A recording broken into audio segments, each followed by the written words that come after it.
Okay 20 questions మనకి question పేపర్లో కనిపిస్తున్నాయి. కానీ మనం అల్టిమేట్గా ఎన్ని రాయాలి? 17 రాయాలి. ఎన్ని రాయాలి? 17.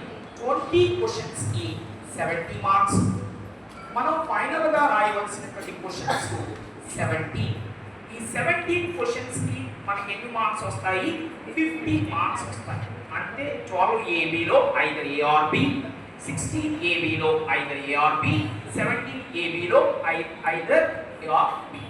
సో అలా 20 క్వశ్చన్స్లో మనం ఫైనల్గా 17 క్వశ్చన్స్ కంపల్సరీగా రాయవలసిందే.